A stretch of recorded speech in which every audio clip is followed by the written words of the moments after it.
are live in three, two, one. Hey, everybody, welcome back to Keeping It Real with Tiff and Carl. I'm Carl Rabun, And I'm Tiff Salcido. and it is good to be here as we are moving through 2025. How's the first month of 2025 been for you there, Tiff? January always feels like it's like 60 months long, like no BS, not even in just an election year. But although this January feels like it's been 463 years already. But I've been busy. I've been go, go, go. I just got home from an 11-day stretch of working on the road, and then I came and slept in my bed one day. And then now here I'm in beautiful Ensenada, Mexico. I love it. Got here yesterday. Nice. It's Ensenada. perfect. Yeah. I know. I haven't been here in quite some time because I live on the other side of the peninsula, but this is where, we used to hang out all the time. So it's like coming home. It's crazy. And it's grown like so much. Like Tijuana too. We hardly ever drive through Tijuana. Like there's this whole new overpass that I swear like a year ago it wasn't even an idea and it's almost finished right now, like a way to like relieve traffic. Like it is so advanced here. I love it so much. Yeah, my So I just daughter. ate fish tacos. Huh? Oh, sweet.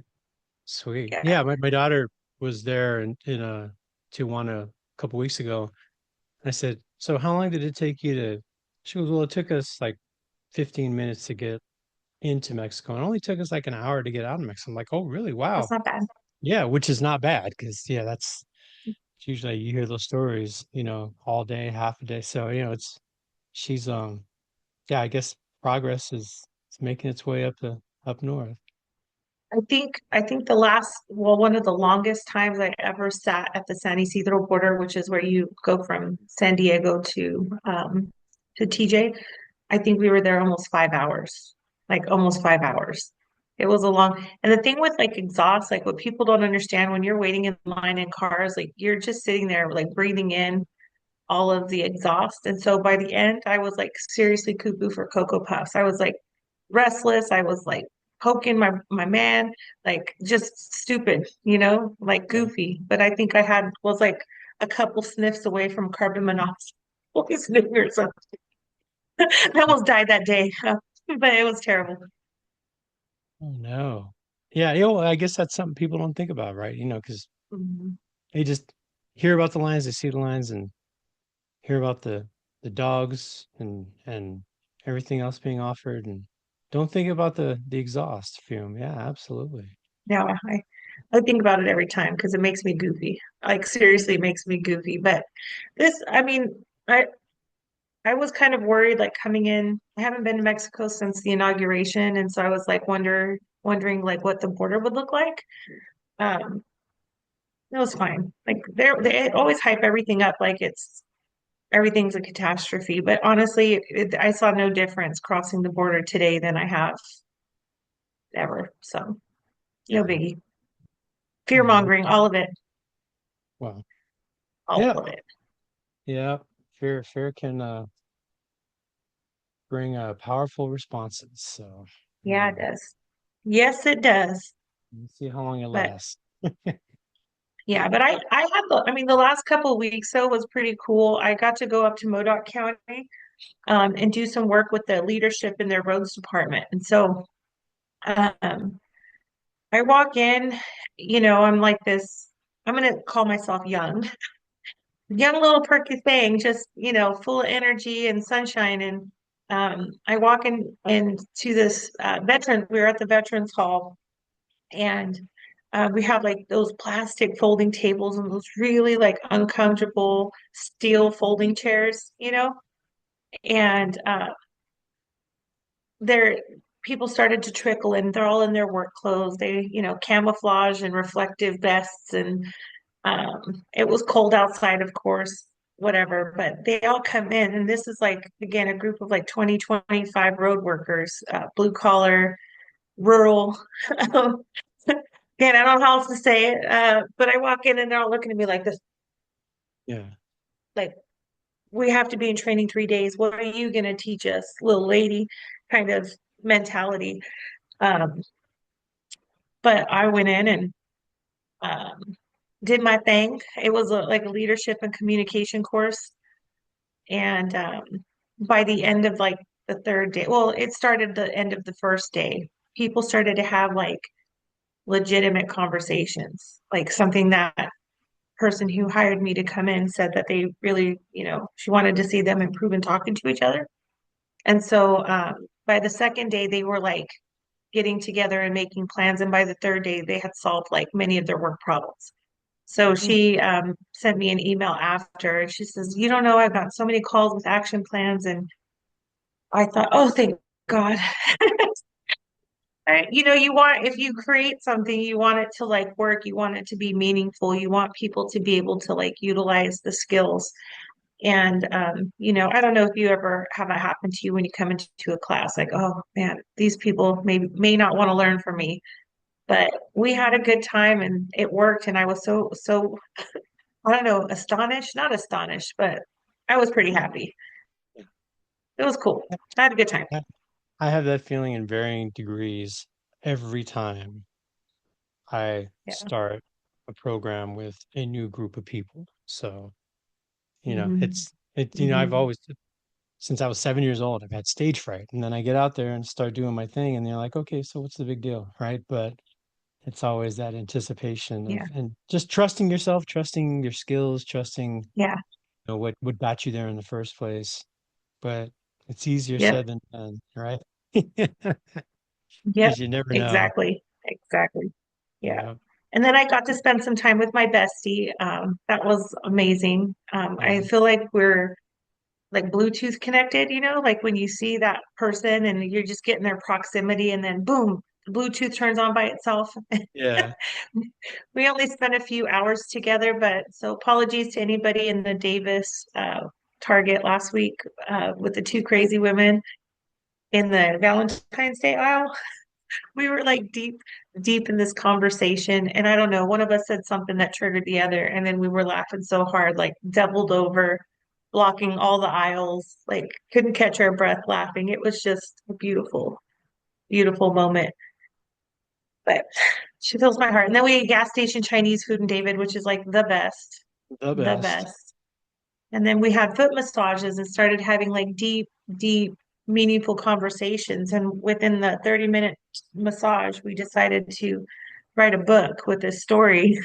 And so guess what? I quit social media and I'm like 4 chapters into a book already. I'm going to be a published author at the end of this year. I'm telling Right you, on. mark my words. Right on. Yeah. So what's the genre? Fiction, nonfiction? This one's fiction. This one's Okay. fiction. And can't tell you the storyline, but I can't wait. I'm so excited. I have it all plotted out. Like I started thinking and then I'm like, no, that's not it. No, that's it. And then once I find like how all these pieces were going to fit together, I had to sketch it out, do like a little outline, or it's more like a serial killer handbook, all of my random thoughts connected to each other. And now I'm just going. Hey, It's awesome. It's been really fun so far. I actually think I might be a fiction writer. I think I might be a fiction writer. We'll find out. very, We'll very find cool. out. Yeah. Awesome. Well, yeah, no, that's exciting. That's exciting. Can't Yep. wait. Yep. Yeah. What have you been up to? Where you been? Oh man. So yeah, you were on your road trip. I was on a road trip last week in Central Valley, right? I went to Visalia, went to Bakersfield, right? Taught a half day virtual class in Bakersfield. So I had the afternoon off and went to go visit my dad in LA, and we met in Burbank, and I ran straight through the Hughes fire up there on the Grapevine.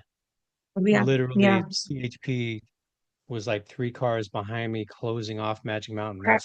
That's how involved I was at the beginning of it. And then so then we were sitting at the restaurant we were eating lunch at and just looking at the traffic, and we were trying to wait because he has a trip down, through your neck of the woods down to Banning, and I was getting back to Bakersfield. and we tried to wait, and so we left at like 4 o'clock, and I didn't get back to Bakersfield till 8:30. It usually only takes an hour and a half, right? So, Yeah. you Yeah. know, the grapevine was diverted. I had to drive through the desert, and that's where I used to live, so I know that area. But everyone else had to do it too, so it was a mess. But it was very interesting, to drive through that. And then I spent the last 3 days working with folks for the state, for the Department of Industrial Relations, a lot of Cal OSHA inspector, so Mm, or supervising and managing inspectors and folks who are leading departments and groups of inspectors and paralegals. And so it was real cool to have conversations with them. We talked uh, performance management, right? We talked um, about effective communication and recognizing the things that keep us from being effective in communication, like bias and everything else like that. And then we also talked about um, situational leadership. So all the stuff that we talk about in the mhm. class, right? All the stuff that you heard, Right.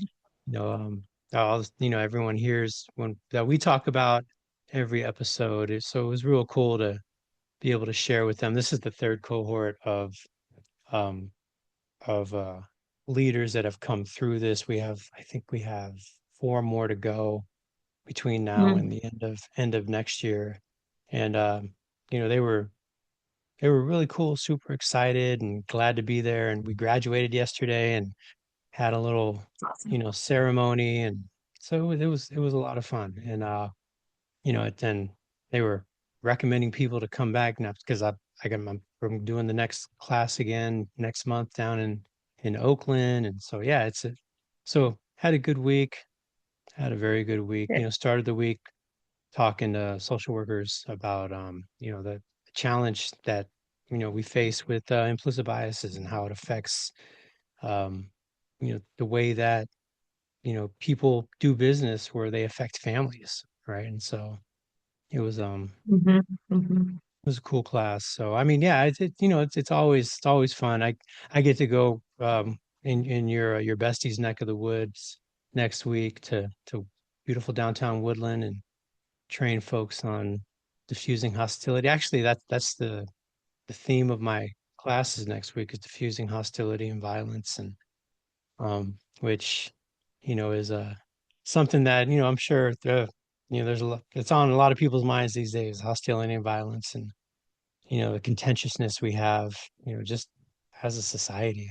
And so, it's a definitely a meaningful work and work I'm glad to be able to do, so, and then I've been writing curriculum or at least translating curriculum from slide decks back to, before the pandemic, I didn't have a whole lot of slide decks. I usually was teaching, I was old school. I was teaching from book, from the handouts, and I created all the slide decks and PDFs and stuff. And now, now that we're going back to in-person classes, all that stuff has to be retranslated. And so it's just like, I think I finally finished just before we were done and before we met for this class. And now I try to put it into the folder, and for some reason my document doesn't want to go in the folder. So I don't know. I have to bribe it or Oh, scare no, it, thank or you. I don't know. I don't know. You know how that is. It's one thing I after do. another. It never stops. Mm. But such is I the life. yeah, yeah. I was just gonna say, I despise PowerPoint. Like slide decks are the bane of my existence. And I can't tell you, and this is no shame to anybody, this is just my personal feeling. If I walk into a training and they hand me just a copy of their PowerPoint, I get filled with rage. It's almost right next to being called a rock star. If they say, "Here, rock star, here's your slide deck," then I'm really gonna just lose my mind. You're gonna have to hostility and violence for me for sure. Um, but I know it's like the go-to is like the standard, and again, it's a personal preference. I'm not knocking it for everybody else. If it works for you, great. Like, cool. I just don't love it. But it's funny because I have always done a handout. with a bit more information than what I cover in class, just so it can be used like as a resource later and a PowerPoint. But it is like a lot of work to reconcile the two of them and, keep things in order and how much is too much and not enough.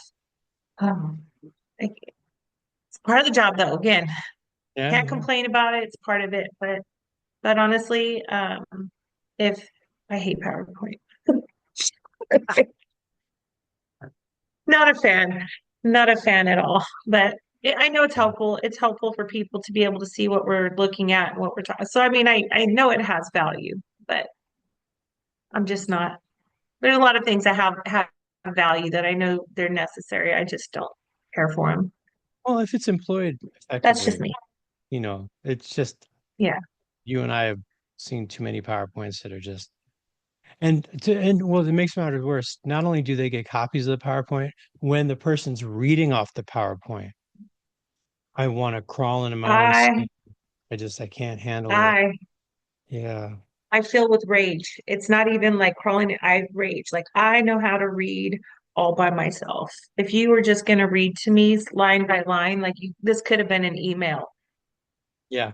And then and then when I hate it because I'm a person who needs to like visualize things. And so if you're just reading it to me, like I understand, but I'd be like, can I get an example of what you're talking about? Like, can you, because apparently I learned through storytelling. This is what I'm finding out about myself. But like, give me an example, or could you tell me when you would be this or that? And they're like, I can't answer that question. Let's put it in the parking lot. Like, I'm not going to hear another word that you say because I'm going to be super obsessed about that one question I had. It's Yeah. just you've lost me. I'm gone. Yeah. I'm gone. And that's me too. I'm a kinesthetic learner, so I need to learn through example. Mhm. So it's like, if somebody cannot take the concept or the theory and put it into a digestible way so that we can use it rather than just, I don't want to lecture, right? So Yeah. yeah, I hear I feel you. like in my mind, I have to be able to see it like a Netflix show. Like I need to like be able to imagine what you're telling me. If I can't imagine it like in real life, it's not going to resonate. It's not going to stick to me. I'm going to forget about it, to be honest. Yeah, I hear you. But then Yeah. there's some people, I love telling stories, and there's some people, the last thing they want to hear is my stories. Right. That's You know, exactly. Like everybody's different. I'm with you on that. there's always one I'm or with two you. people.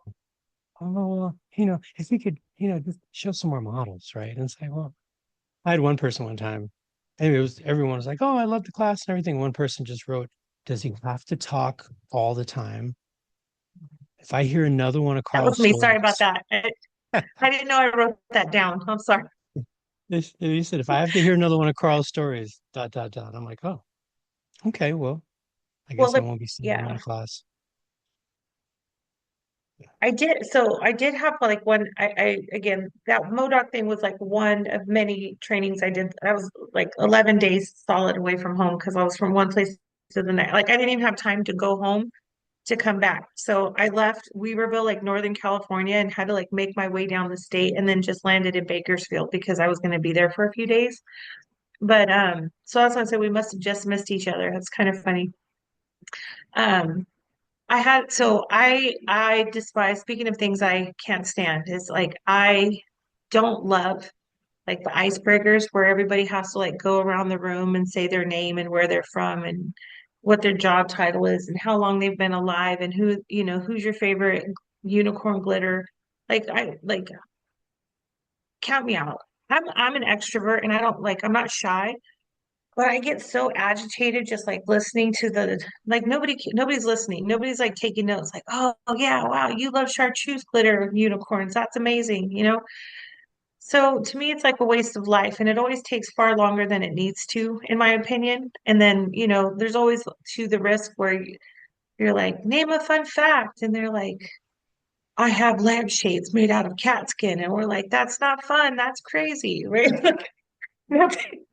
Uh, Well, don't eat any potluck food from that guy. Like it just is always something. So nonetheless, the way I usually do icebreakers is I do like a little mixer and I always have music on in the background. I have like a little speaker and when people are like doing activities or they're coming in. I always have like a little cool little playlist on.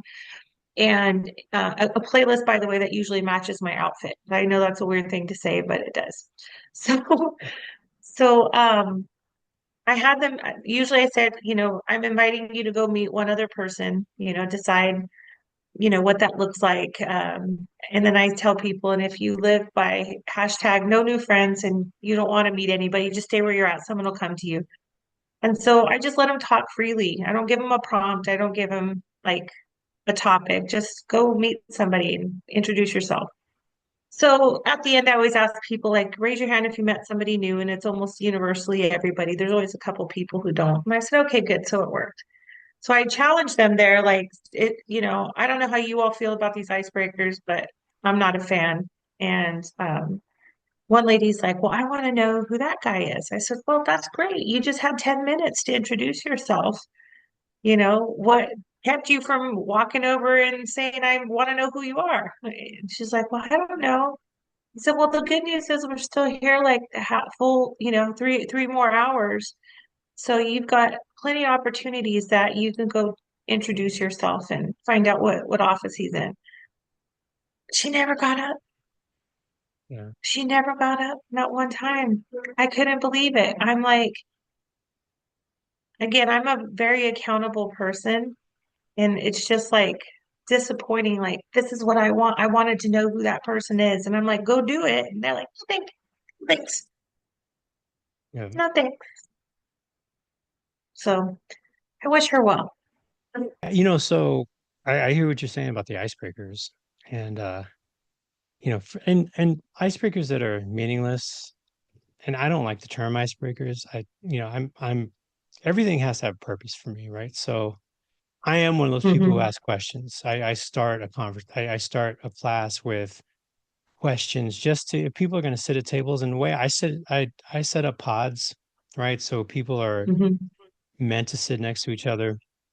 And the questions I ask always at least one, if not two of the three questions I ask have something to do with the class, right? So Hmm.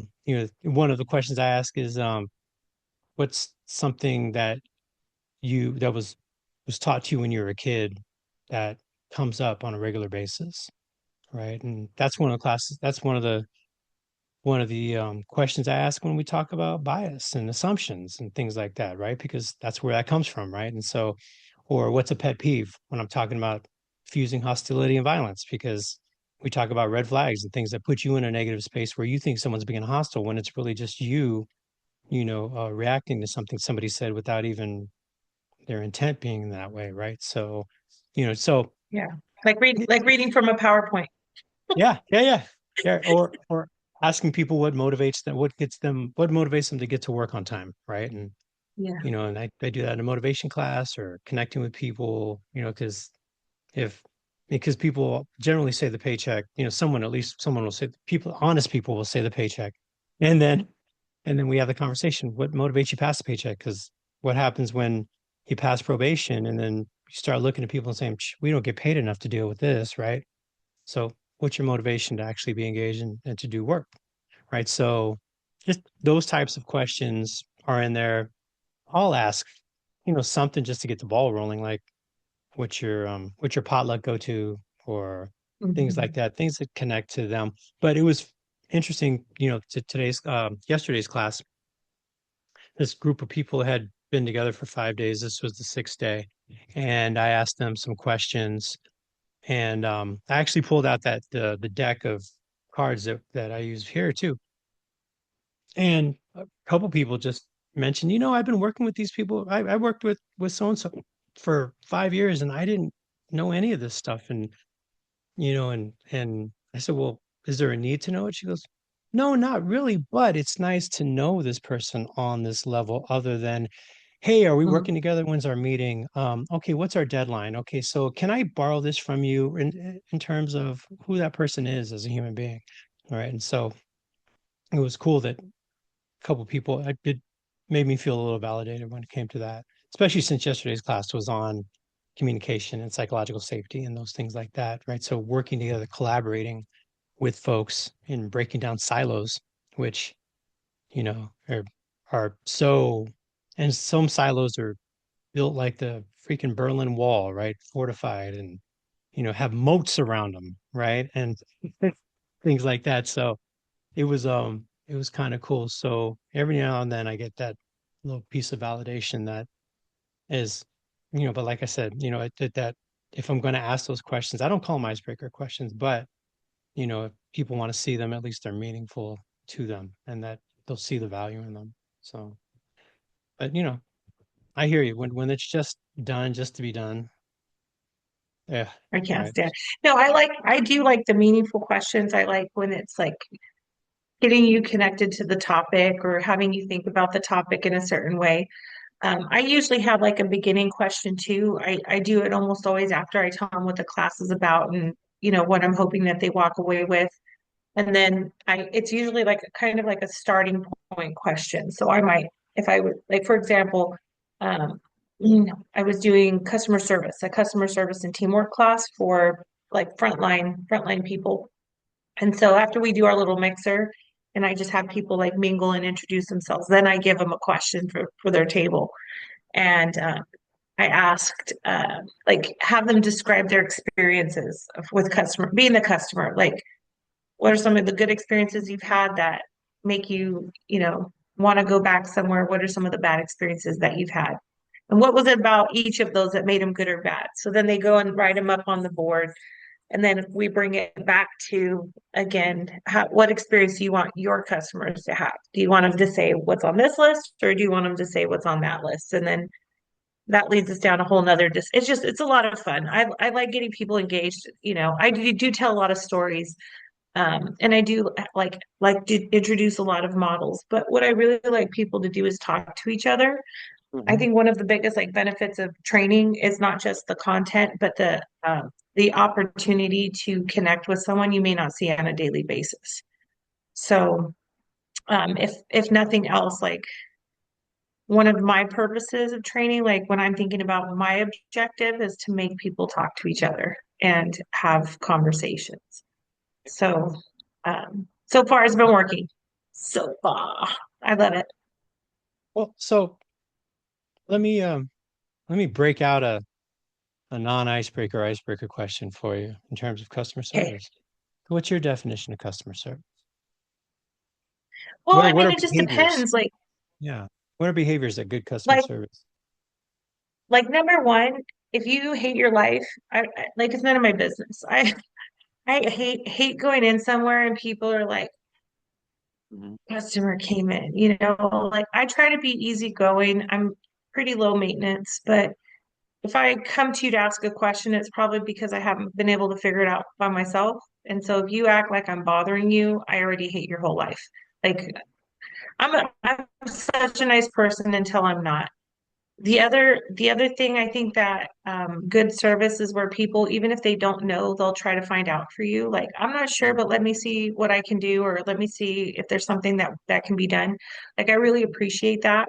Um, I think it's easier to tell you like what I don't like than what Mhm. I like, but see, I just want people again, this is a transaction, both of us have to be here, like let's just be kind to each other and you do your job and I'll do mine and that's it. Like I don't expect above and beyond. I don't need red carpet treatment, but like there's certain places I go because the service is great. Mhm. I'm a regular at my local Chili's. Like don't be jealous, but I don't go to Chili's for their top-notch cuisine. I mean, it's but it's not great. I can get better food elsewhere. But I go because every time I go in, they act like I'm Norm from Cheers. They're all happy to see me and make space for us at the bar so we can hang out and know our drinks already. Like it's you know, you feel important. You feel like they're happy that you're spending your money there. So if you ever act like you're not happy I'm spending my money somewhere, the good news for me is I'll go spend it somewhere else. I'll go without. I'm on a boycott everything. I think the only place I'm shopping right now is Costco. Costco and Aldi. Everybody else can kiss my grits right now. Anyways, don't get me passionate in the wrong direction today. Feeling spicy. But no, but yeah, so helping people going above and beyond. I let me go in the back and check it. It says we have three in stock, but I don't see them on floor. Okay, well, I went in the back and I can't, they're not there. I don't really, I'm so sorry.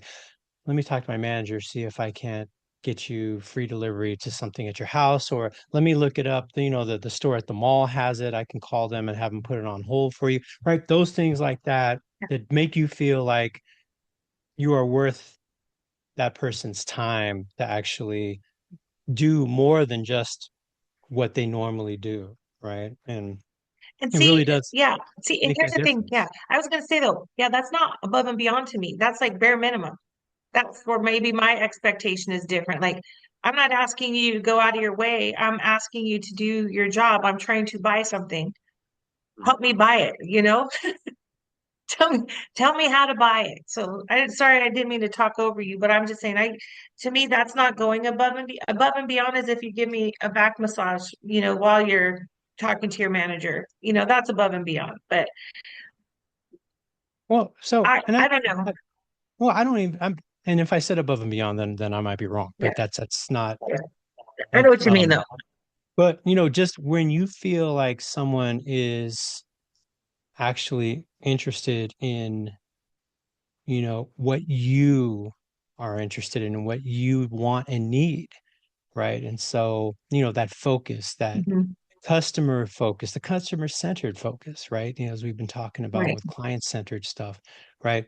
And so when that person does go and check, or when they do find out things, or when they do talk to their manager about getting you a discount, or whatever else it is, and that's the question I ask. I said, have you ever walked into a place where you didn't get exactly what you came in for, but you still felt like you had good customer service, Yep. right? So what did they do, right? And then they talk about that. Well, they tried to help. They tried to figure things out. Okay, cool. So, you know, when you leave that place, how likely are you to be able to come back? Even if you didn't get what you wanted this time, how likely will you be to go back there, right? Mhm. If they give you good customer service, right? It's like you said, your local Yeah. Chili's. We have this little restaurant over the freeway that has this, it doesn't look like anything. It looks like an old house, right? And when you walk in, Mhm. it looks like an old house. Everything's carpeted and low ceilings and things like that.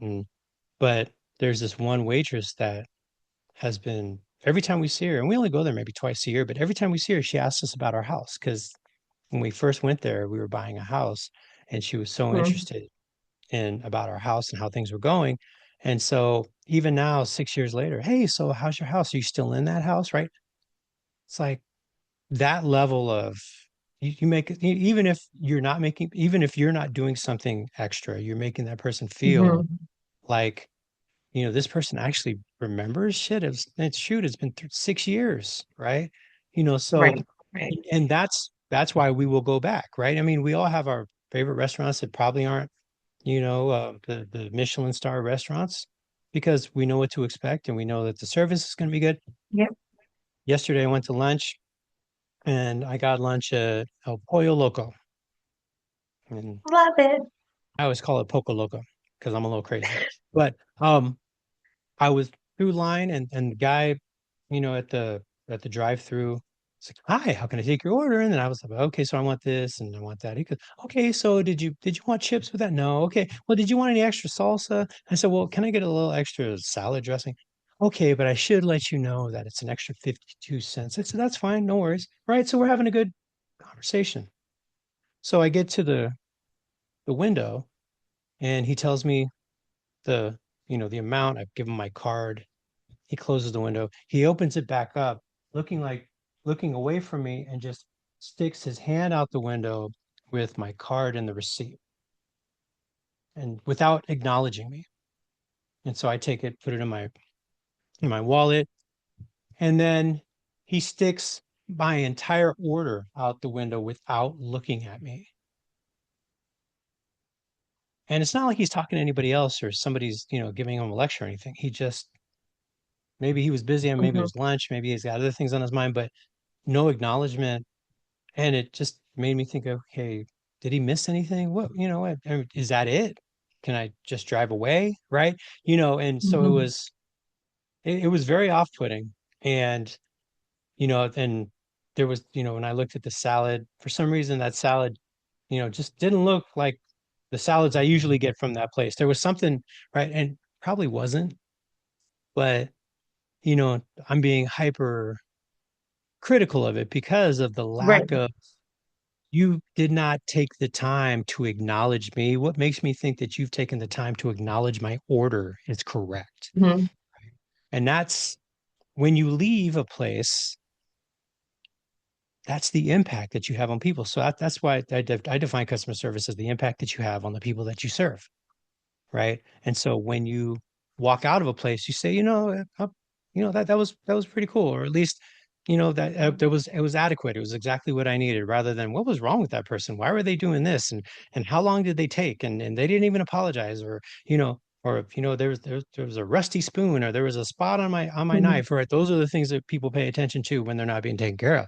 Right. And so that that idea of impact for me is customer service. What do people leave with, right? Hmm. That feeling of, were they taken care of, in an appropriate customer service fashion, right? Hmm. And so that's one of my icebreaker questions that I ask people in my customer service classes with frontline staff. And then ask them, how does that translate to what it is that you do? Who are your customers? Right. And Hmm. you know, how often do they come in need, and how often are we not able to fulfill their needs 100%? But how can we help them to feel like they are willing to come back, even to a place that is not inherently positive, right? A county welfare office is not inherently positive. You're not in there unless you need help, right? And Right. so, and there are some people I know who just will choose not to go back. Yep.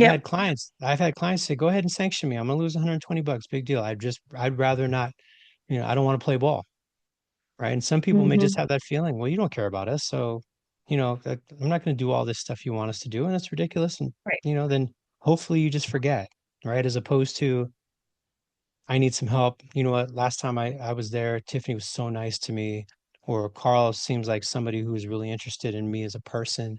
So maybe I can trust him with some of my issues, because, like I tell workers, sometimes clients are telling you stuff that they have never told family members or Hmm. friends about, right? And they have to Yep. give you that information. OCAT, right? Which is a questionnaire that a lot of folks have to answer, which talks about your drug history, your history of abuse, if you've ever been sexually abused, those things like that, where very often those questions are asked within the first half an hour that you're meeting a person who is getting into your business, right? Which can be extremely intrusive. And, and then I know some people like, well, that's what they're supposed to do. I mean, if they're coming in asking for help, then they need to ask our questions. Cool. Well, okay. Yeah. They need to play ball, but you know what? There's a couple places I play ball at, and I like to play ball at the places where I feel comfortable, right? If I go to the gym, if Yeah. I go to a specific court, and I mean, I'll go, there's certain places where I love to play tennis. And there's other places I will never go again because the people there are shitty, right? Yeah.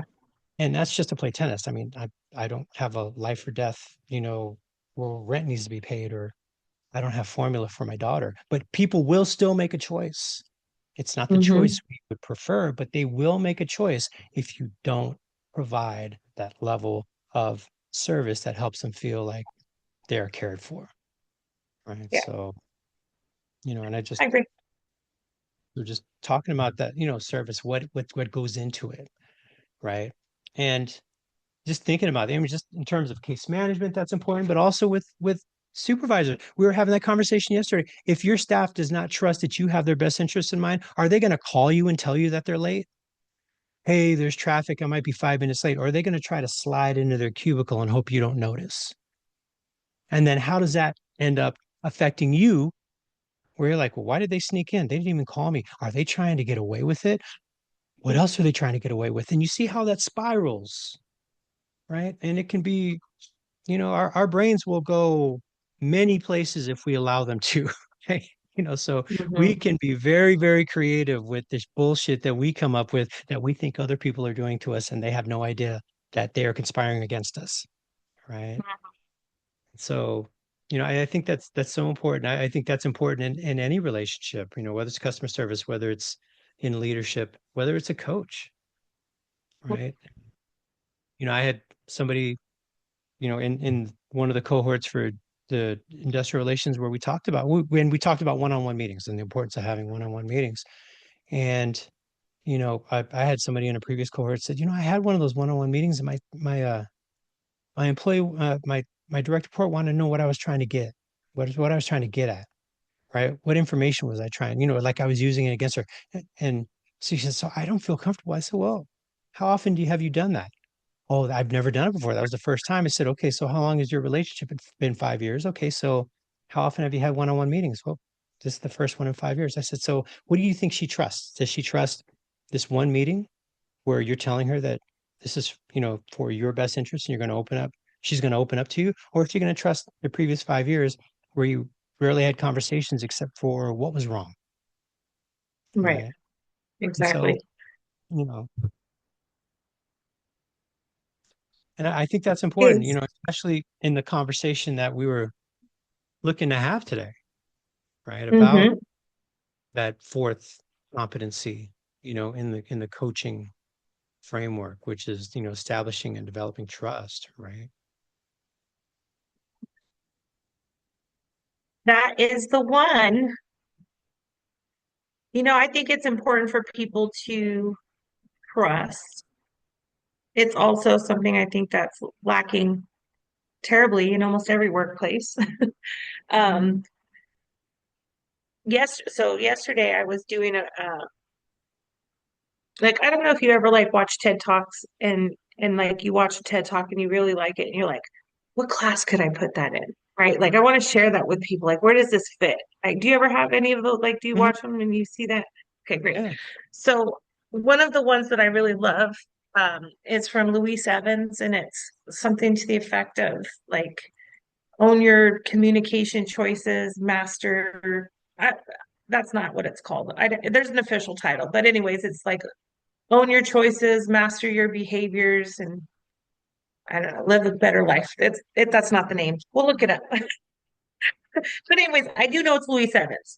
But anyway, she talks about like this idea of 5 chairs and how we in any circumstance can like sit in any one of those chairs. One of them's judgment, one of them's self-doubt, one of them is like curiosity.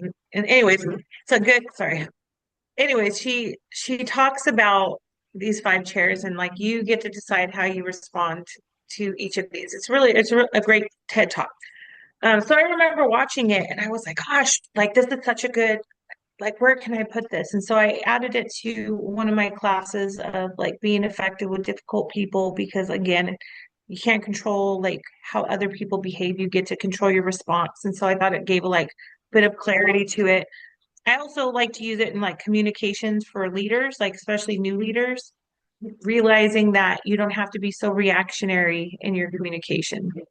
And so that was a class I was teaching yesterday was communication for leaders. And so I was saying, I love this video. When I saw it, I knew I had to find a place for it. So here it is. Like watch it, take notes. We'll talk about it after. And so as they were watching, one of the participants, and I've had him in several classes before, so we have like a little rapport going. And so he says, have you ever watched the TED Talk about giving the psychopath test to leaders? And I said, I have not, but I will definitely watch it on my break. And so I did. I just Googled psychopath test for leaders TED Talk and it came up and it's probably like, 13, 14 years old already. But I watched it and it was really, really interesting about this gentleman who basically was looking at the guide like that therapists and psychiatrists and psychotherapists use to diagnose mental health conditions. And there's always like a list. It's got a name like the DSM or something like that. But um, so they were looking at all of the like qualities, and he's like, I found out just reading the book, I have like 12 different mental health conditions. And so then he was like trying to explore a little bit about like mental health. And so they introduced him to a guy who was in a mental hospital who had committed a crime. And then to get out of the crime, he convinced the courts that he was mentally unwell.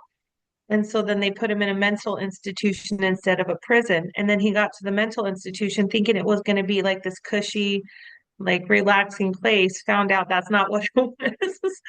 And that he was trying to now like tell the doctors I faked being it like mad. Mad was it's a British thing. So he's like, I faked being mad. So now like I'm normal. And they're like, yeah, right. And so he's being interviewed and he says that he had been there like 12 years and he would have only had a 5-year sentence had he gone to jail.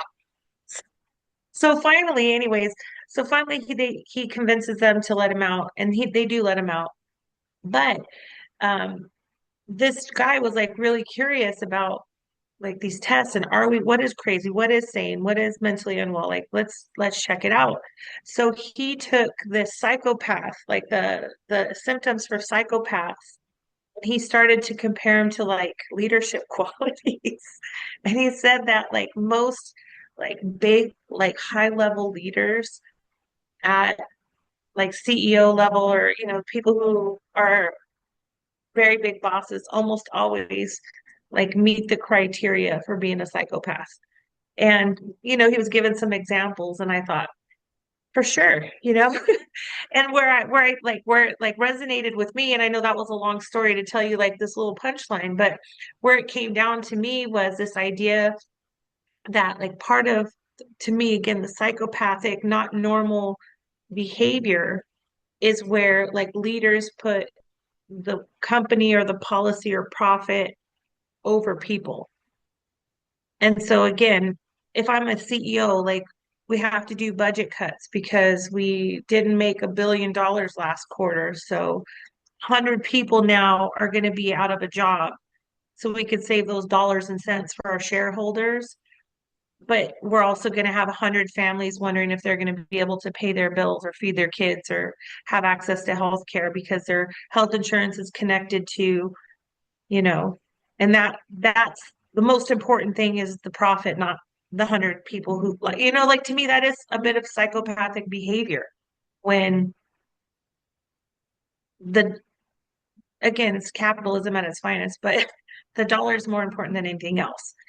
And, we're seeing that, of course, in how our leaders, like in this country of the United States, are like treating policies and stuff. There was like this threat of federal freezes on funding.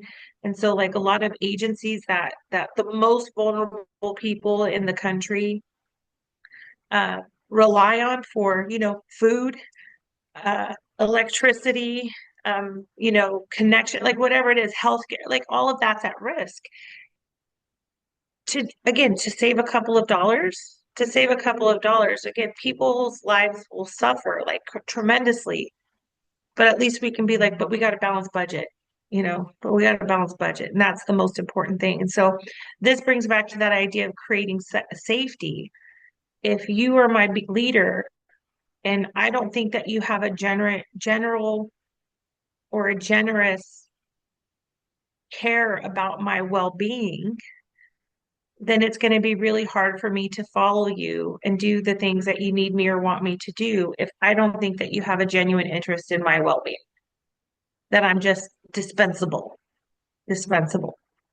And so, again, it's a bit of psychopathic behavior to not care like how your decisions and how your directives and how your goals like affect the people doing the work. And that's where, as a leader, like the most important thing is that people do trust me, but they don't trust me because they have to. They trust me because I'm trustworthy. And that's like, to me, the most important thing. The most important thing. If we can't trust each other to work together, then nothing else will come. Like, period. Period. Put a little T on that thing. But it's difficult for some people. For a lot of people, actually, you're talking about those psychotic behaviors. A lot of people say, the best athletes, right? Michael Jordan, Kobe Bryant, right? Um, you know, those people that are, doing historic things, most of them have this laser, all-encompassing focus on what they need to do to be the best. and nothing else gets in their way, right? If someone assigns a Mhm. task to them, it's going to get done come hell or high water. And if people get in my way, well, you might have to pick them up on the side of the road because I'm going to leave them behind me, right? Right. And so, a lot of us who are opposite, right? And you don't even have to be opposite, but I mean, I think both of us we have that rather than that task focused, we have more of the relationship focused, Mhm. the person focused. So yeah, if we're going to do this and we're going to save $1 million, but 100 people are going to lose their jobs, right? But okay, well, it's just 100 people, right? And the relationship focused people, okay, so those 100 people, you know, who else do you think who they affect, right? Their family, right? So, I mean, how many more people are affected by those people, right? Losing that job to save that money. Is that really worth it? How are we what is it going to do to our reputation? What is it going to do to our feeling of, people are going to feel like, there's things like Glassdoor, right? Where people are able to put their opinions of what it's like to work at a specific place, right? And so you see people who say, well, they really care about us, they had the best interest. And then some people said, you're just a number, right? And so Mhm. that totally translates to, that idea of, if we are singularly focused on a task, do we always recognize the impact of our actions and decisions and how they have and that they have on other people? Our decisions and our actions are always going to have an impact on somebody else unless we work by ourselves in a room with no windows, no phones, and we're just coding away or whatever else it is that only affects us, right? Because even if you're Mhm. working on a product, you put it out there, it's going to impact the end user. If you are, you know, worried about budget, it's going to affect your shareholder stakeholders, your board, your board, your rank and file. We know the number two reason why people leave a job is because people management people are not treated, well, and it's the things that attract us to a job are the material things, right? The money, the benefits, the job security, right? But the reasons why people leave a job is because they don't feel fulfilled, they're not treated well, right? And they don't feel like there's a good, healthy work-life balance. Money's the only one that translates over both, right? So the things that attract us to a job do not keep us at a job. I mean, they will keep us at a job, but the reasons why we leave a job have nothing to do with the reasons why we're attracted to the job, right? And that's an issue. And if we are hiring people to be leaders, what qualifications, what criteria are we using to hire them as leaders? And I probably said it on a podcast recently. I'll say it again. 80% of people that are promoted because they're very good at what they do. Mhm. So if I'm really good in IT systems or I'm the best accountant in the entire organization, does that mean that, I deserve a promotion to be able to manage other accountants, right? If I'm really good, at those specific tasks, does that automatically equate to being able to have people skills, technical skills and people skills? Rarely do they meet and intertwine unless we do it intentionally. Right? We have a healthy balance. Because I mean, there's people will tell you, if you are too relationship based, you're so focused on building relationships and building up trust that sometimes the bottom line suffers. Things don't get done as fast. Maybe we don't get rid of those 100 people that maybe we really should for the bottom line, and we end up losing money or not as whatever it is. But there's opposites, right? But the task focused folks, they don't necessarily understand the impact they have on people. Relationship focused folks don't always understand the impact they have on the business, right? And so having that intentionality of, I know who I am, right? I'm a I really care about people. I'm empathetic and compassionate, but I also know that there's a certain line that I have to, establish. I mean, I've had to fire people in my career. But every time I fired somebody, it hasn't been just without prior notice, without prior effort, right? Even if it's a bad employee, well, just let them hang themselves. Yeah, that's not why we're here. If it's a client, if they don't want to engage, okay, well, if they're not going to call me, I'm not going to call them. That's not why we're here, right? And so just think about that. I mean, those things that the decisions that we make in our jobs as coaches, as leaders, as human service helping professionals, they're different than if somebody comes into Old Navy and gives you attitude, and then walks out and says, I'm never shopping here again. Okay, well, there's somebody new who's coming in and, in the next 10 minutes anyway. So why do we care? Right. Unless we have full stage, boycotts, right? If everyone shops at Costco and Aldi from now on, right? And that's the big issue right there. Okay, so hey, we care about people, but you know what? The winds are changing, so let's just drop those things that, maybe, we should drop just to be able to stay viable. And we might lose people, but and people are talking about boycotts, but really, are they going to boycott? They're going to boycott us where we have 2 days, 2-day delivery at your house, or we might be the only superstore in the area. All right. You're okay. And if 10 people boycott, we have 500 a day that come through the door. Right. And so and trust me, there's plenty of places I will not, well, yeah, I'll give you my list after, but there are places I won't go. My wife knows I'm not going to go with her. Right. Or I've told her, you know, See, I say okay, it with my chest. I say it with my chest. she's like, it's just like, well, we're going to Hobby Lobby. I said, I don't want to go to Right. Hobby. Well, I said, okay, so No. I'm gonna go to Hobby Lobby, but I'm gonna be in the toy section, just looking at all the toys. I'm not, and don't ask me to buy anything, right? But that's to keep my wife happy, right? But other than that, I mean, there's places I haven't eaten for years. There's places I will not go by myself. And to be able to make that decision is your decision, right? But there's a lot of folks who, and corporate America, everything's so corporate by now. I was just hearing a conversation about this the other day on a podcast. They were talking about how the Dr. King organized a Montgomery bus boycott, and it changed the Montgomery bus, transit system.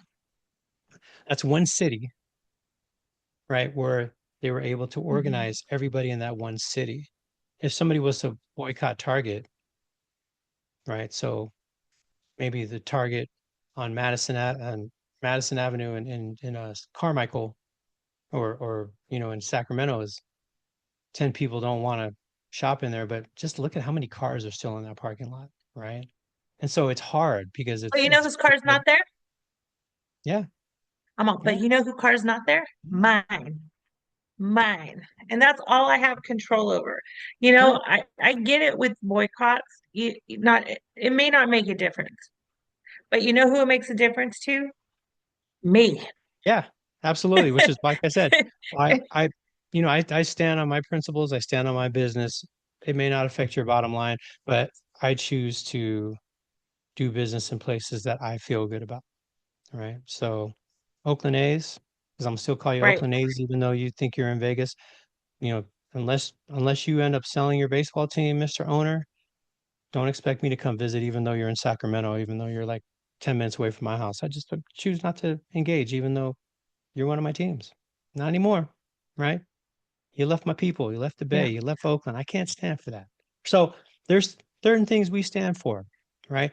But like I said, those, that's the people who's affected. How am I feeling? How are other people feeling? And then those folks that are focused on the bottom line, how do we get them intentionally to say the bottom line is improved when we take care of our people, right?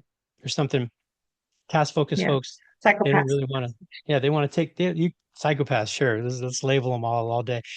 So those psychopaths, yeah, no, I'm just kidding. I'm kidding. But those psychopaths who may not, so how was your weekend? Oh, it's fine. I'm working on this. Can we talk later? Can we maybe talk on the break? I'm just really busy. Or, why are people crying? Why are they upset? Hey, look, it's just work. You just need to deal with it and suck it up and get it over with, right? And those folks who Mhm. have that mindset, right? Where relationship folks say, well, I'm asking you how your weekend is because we're connecting. And the more that we connect, the more that we are loyal to each other, we have engagement with each other. And if we are getting our work done, we're going to get it done together, where we're going to rely on each other because we've had that chance to connect. So there's a rational reason for both, and it happens, but they don't talk to each other, right? The the relationship people and the psychopaths, they don't talk to each other, right? So, or at least intentionally, right? So how do we Well, make I sure don't that know. that's met? I think, yeah, yeah. I think of it from a really different perspective because I think that both places have value, or I mean, both sides. Like, we need people who are work focused and we need people who are people focused. That, and everybody, like a good leader, is a balance of both of those things. Even though one may come more naturally than others, you find that balance. But where I'm thinking, like, again, from like, how do we cultivate trust and safety in the workplace, right? I'm not talking about like just the relationship trust where I'm like, oh, Carl, let me tell you a secret, or I'm gonna run, I don't have time to run to the store. Can you take my ATM card and get me lunch? That's not the kind of trust that I'm referring to, but it's really like this inherent belief that the company or the leadership or your coach or the county or the government or whoever are making choices that are to make things better and not doing things to cause harm or to cause dysfunction or whatever the case may be. And so I think a lot of this comes back to, again, psychological safety, which we've already covered, but like, do I feel like my voice matters? Do I feel like um, I know what's expected of me? Do I know, like, if my work is predictable? Do I know, all of the things, the scarf model. But it also comes back to like, do I feel like if I keep coming to work and giving, you know, all of my skill sets and all of my knowledge and all of my effort, that the company is going to find value in that? Or are they going to dump me as soon as it's fiscally convenient? Like, that's the trust and safety. Do I trust that there's a equal commitment to each other? Because this is like one of the biggest complaints I hear these days. People, they just don't want to work anymore. Nobody wants to work anymore. Like, that's the what I imagine people when they're shouting through their keyboards. These kids just don't want to work anymore. I don't think that's freaking true. People do want to work. Everybody that I know has a job. I don't know one unemployed person. Well, I know one unemployed person, but by choice. So that's my husband. Um, but people want to work and they want to do a good job and they want to do things. But I also am not going to give all of my time, effort, and energy to a company that doesn't respect me, that doesn't like see me as a person that has a whole ass life outside of going to work every day. And so when it comes to like trust and safety, I need to know that when decisions are being made in a room where I'm not invited, that you're thinking about like how this is going to impact me in the work that I do. And if I think that you're in those rooms making decisions that are going to impact my life and you're not thinking about how it's going to hurt me, then I don't trust you. And this is like where many people have this like us versus them mentality with their managers. Their managers float down from their offices and say, hey, guess what, everybody? Starting Monday, we're going to have policy 47-01 and everybody's going to have to do X, Y, and Z. And they're all like, that doesn't make any sense. You haven't explained it to me. You didn't ask me. Like, this doesn't work with what we do. How are we supposed to make this happen? And they're like, just do it. And so, of course, I'm now like naturally suspicious. Like, are they just trying to ruin my life? That's where I think the trust and safety comes back to. I I trust that they're making decisions that are in line with like what's in my best interest? And is it safe for me to even give input? Like, am I even allowed to say, policy 47-01, I'm not really sure what like we're hoping to do here, but I can tell you here's some challenges I foresee. Like, what's our plan? I should be able to ask those types of questions without feeling like I'm going to get blacklisted or now I'm labeled a troublemaker because I have genuine curiosity about, what's going on and how it's going to happen. So that's So where, when I'm looking at trust and safety, where I'm coming from. this concludes part one of our episode. Stay tuned for part two, coming Tuesday to all major podcast platforms.